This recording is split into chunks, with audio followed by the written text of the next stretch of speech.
Hello, my name is Reverend Dr. May Elise Cannon, and I'm the Executive Director of Churches for Middle East Peace. I've been doing daily updates since October 7th, 2023 about the realities that have been happening in Gaza.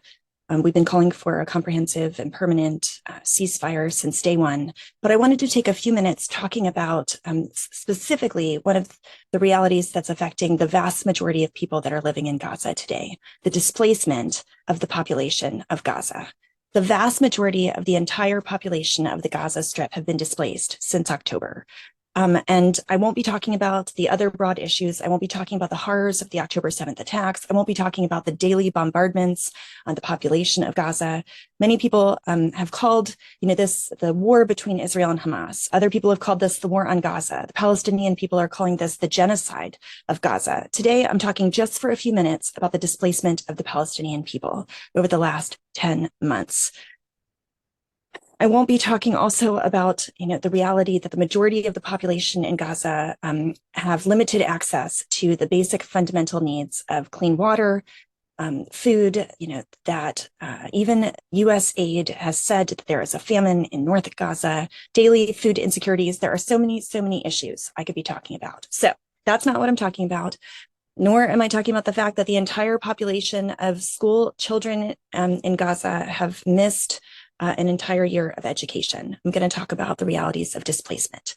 The population of Gaza is roughly 2.1 to 2.3 million people living in the Gaza Strip, and the vast majority of them have been forced from their homes. So you can see a graphic that is from UNRWA, the UN Refugee Agency, for Palestinian refugees. And it shows how after the Hamas attacks on Israel on October 7th, Prime Minister Netanyahu in Israel made a declaration, and he said that the population of North Gaza had to move to South Gaza. And that was an evacuation that applied to 1.4 million people. And so you started to see the population of the Gaza Strip shift. The population in the north, the vast majority moved south. By October 8th, there were already 123,538 people displaced in Gaza. By October 12th, that number became approaching 500,000 people. It was 423,378 people in the Gaza Strip. By the next day was October 13th, was when that evacuation order came from Prime Minister Netanyahu. And that is when you saw the largest first displacement, where 1.7 million people were displaced in or around emergency shelters throughout the Gaza Strip. So all of that was in, the first phase in October. 1 million people were displaced in October. As months of the war went on, as months of displacement went on, you eventually had the Israeli military stopped their initial bombardment campaign and started a ground invasion in the Gaza Strip. Then the next major wave of evacuations happened in early May, prior to the Rafah invasion. And you'll recall, if you were based in the United States, this was when we heard President Biden. And for a very, very brief breath, he talked about how a ground invasion of Rafah was a red line. He said that he would even consider withholding U.S. weapons if Netanyahu entered into Rafah, because the vast majority of the population of Gaza had been displaced to South Gaza, to the city of Rafah. And so I wanted you to look at this map, take a look, and you can see here, Deir al-Balah, Al-Mawasi. This is the southern part of the Gaza Strip, where Han Yunis and Rafah is. Rafah is a region. There's also the Rafah crossing, which was the border crossing between South Gaza and Egypt. So you can see the Al-Mawasi humanitarian zone, the extended humanitarian area, and the evacuation zone. So Biden says to Prime Minister Netanyahu, if you go into Rafah, it's a red line. Now, I co-wrote an article that was published by the Presbyterians called Biden's Unclear Red Line on Gaza. Gazans perish and U.S. credibility reaches a nadir. I published that on May 13th. Biden did not do as promised. He did not withhold U.S. weapons, and Israel invaded Rafah, and more Gazans were displaced. So you had a whole nother round of displacement. So by this point, you're seeing the population of Gaza having been displaced not once, not twice, but sometimes 3 times or more already by May. And one of the key themes we've seen throughout all the last 10 plus months is that there has been no safe place in Gaza to go. I was on the border of Gaza in May in Israel. on the Gaza envelope, and you could hear artillery fire from Israeli weaponry. You could feel ground shake when bombs had been dropped in the enclave. I was outside of it. I was on the northern side of Gaza. The Israeli Defense Forces have said that before they drop bombs, they will often communicate where safe zones are located via pamphlets. But local residents in Gaza have said that often there still is fighting, or there still is gunfire in or at humanitarian zones or areas that have been set aside for humanitarian purposes. This is something that we've heard consistently over the last 10 plus months. So now here we are at a moment where the death toll has reached more than 40,000 people in Gaza. The death toll in Israel is more than 1,200 people. And the death toll of children being calculated is well over 10,000 children. Some are saying 15,000 children or more. And so approaching the end of August, on August 22nd, there was another order of mass evacuations where at least 24 aid agencies were reported being directly impacted by a mass evacuation order that would once again force thousands of Palestinians to flee from this area of Deir al-Balah and disrupt the last area that was set aside for the distribution of aid and humanitarian assistance. These aid agencies put out an urgent press release. They said that this area in South Gaza is one of the only remaining areas in the occupied Gaza Strip with essential infrastructure and warehouses that are storing supplies. The evacuation orders that were issued by Israeli authorities happened on August 13th, 15th, 16th, and 21st. And these aid agencies said they're obstructing the distribution of humanitarian aid. This includes organizations like Save the Children, Mercy Corps, the Norwegian Refugee Council, Doctors Without Borders, Medical Aid for Palestinians, Oxfam. I could go on and on, the Islamic Relief. There are so many that I could mention. A shelter belonging to ANERA, which is another aid agency, came under fire, and the Norwegian Refugee Council waited more than 15 days for Israeli authorities to respond to a request to de-conflict an area where they seek to relocate staff following Israel's latest displacement order. The UN said multiple orders issued by Israeli forces in Khan Yunis and Deir al-Balah between the 8th and 17th of August impacted 17 health facilities, including 5 primary health centers and 9 medical points, disrupting essential health services. Disruptions will also threaten the ability to administer critically needed polio vaccines once they arrive in Gaza. Communities are cut off from vital aid as suppliers who deliver essential items like water face challenges reaching locations close to the areas where people have been ordered to leave. Humanitarian actors must be allowed to deliver aid based on need rather than the designation of safe areas by a party to the conflict. Palestinians in Gaza have been relentlessly uprooted, forced from one so-called safe area to the next, enduring unimaginable hardship and loss. Among them are brave humanitarian workers who risk their lives daily to save others. Our ability to provide meaningful aid in any part of Gaza does not meet our ambitions, let alone the overwhelming needs. Deir al-Balah, once declared a humanitarian zone, is now under attack with bombardment at our doorstep, said Sally Abi-Khalil, Oxfam's regional director for the Middle East and North Africa. A Mercy Corps staff member in Gaza said, the situation has become incredibly dangerous. There's constant fighting.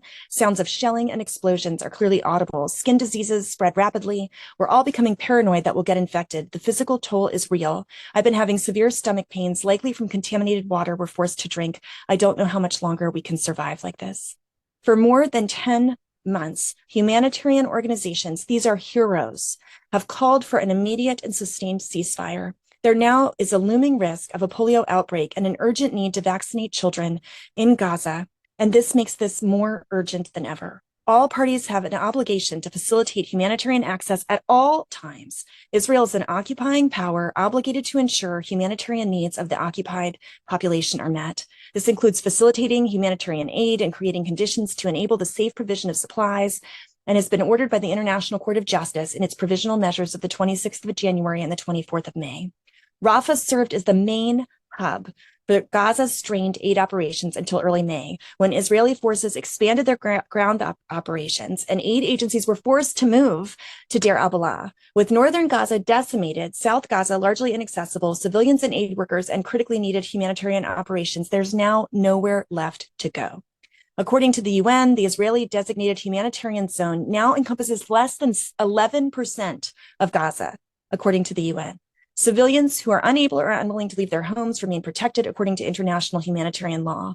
I want you to take a look at this map from Al Jazeera. This is from August 22nd. It's one of the simplest and easiest ways to understand North Gaza, Gaza City, Deir al-Balah, Khan Yunis, and Rafah. And you can see where people have been displaced from and where these new evacuation orders came from. That dark blue new evacuation order that just happened the week of August 22nd. Al-Mawasi has been a humanitarian zone. You can see the Netzarim corridor, which is a corridor that cuts off North Gaza from South Gaza, that all is completely controlled by Israel. A colleague of mine and a dear friend who lives in Gaza and runs an international development organization that does incredible humanitarian work sent me this map of Deir al-Balah that has Arabic, the yellow highlighted part. He says it's a zone that 2 million people are supposed to live in with zero resources. And I found the map online in English used by BBC and the World Health Organizations and others. You can see it here. It shows Rafah and Khan Yunis. The little dotted line there is the Salah ad-Din Road. And as you listen to him talking about his son driving and having to get to a hospital, this is the road his son drives on. You can see the humanitarian area and the expansion of the humanitarian area, which moves constantly. This is what my friend said. He said, one of the challenges we hear from the people, or this is me right now, one of the challenges we hear from people in Gaza is the humanitarian zone is constantly shifting. Time and time again, there are forced displacements, which cause families that were already displaced from the north, 1.4 million people, that was that initial statement by Netanyahu, to be evacuated in October when Israel began its war against Hamas after October 7th. And now most of the population has moved 2 times or more, being displaced time and time again. I wanted you to have the opportunity just to see these maps, to be able to see some of these realities, the time to understand the comprehensive and permanent ceasefire is the only way forward, and it must come to fruition immediately. Successive Israeli evacuation orders in Gaza, including those of August, have displaced 90% of the 2.1 plus residents since October, according to the United Nations. Here are some closing words from a journalist that was writing for Al Jazeera in Deir al-Balah. She said, "I never felt so worthless." The title of the article, "I Never Felt So Worthless, The Pain of Deir al-Balah's Obliteration." This was published on August 22nd by Miriam Humaid. Deir al-Balah, Gaza. Like a scene from an endless horror movie, new orders of evacuations were issued on Wednesday morning for residential areas in Deir al-Balah. Every day brings a new catastrophe. We despaired as we studied the latest Israeli map, its lines now looming dangerously close to our home. The sounds of tanks grew louder and the crack of gunfire echoed nearer. A question haunted us and everyone in Gaza for more than 320 days of war. The question we asked the world that never got an answer: where should we go? A question echoing in the void as people studied themselves again for the 8th, 9th, or 10th displacement: where should we go? The question reverberates in our minds and hearts, capturing all our anguish and loneliness, oppression, and helplessness. I have never felt so worthless as a human being as I do in these days. A single Facebook post from an Israeli military spokesperson can upend our lives in an instant. People began fleeing through the streets under fire and bombardment, scrambling to escape, the scene repeating itself. For this time, it was the final stop, Deir al-Balah.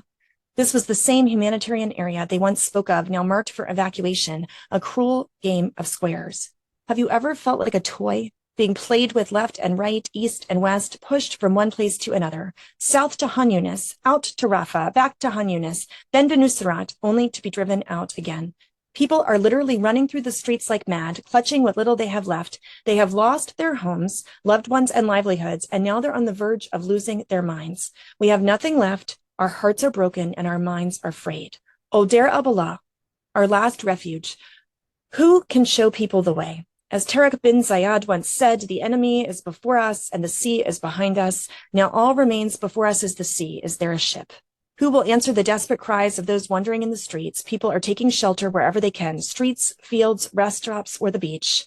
The earth is shrinking upon our feet. We're being punished, squeezed into a tiny bottleneck, bombarded and torn apart. Where should we go? That's Miriam Humaid, written in Al Jazeera. She writes further, I'd encourage you to finish reading the rest of the article. It's a short summary of the displacements, the most recent of which are in Deir al-Balah, the forced ethnic cleansing of the Palestinian people since the Hamas attacks by October 7th, 2023, more than 2 million civilians paying the cost for the crimes of Hamas. It is long overdue for the world, and especially us here in the United States, who are not only witnessing these atrocities, but aiding and abetting Israel in the ongoing war against Gaza. It's time to say enough. Demand a comprehensive and permanent ceasefire, the application of international law, and the accountability of all warring parties, from Hamas to the Israeli military. Enough bombing and violence, enough withholding of humanitarian assistance and aid, enough punishment on innocent civilians, especially children. Churches for Middle East Peace continues to call for an end to all violence, a comprehensive and permanent ceasefire, the release of hostages, those held unjustly also in Israeli prisons, immediate and urgent and adequate humanitarian assistance into Gaza, that the core causes of the conflict be addressed, and we're calling for the withholding of arms until it can be shown that they're being used in accordance with international law. Join us in our efforts towards peace. May it come quickly. Amen.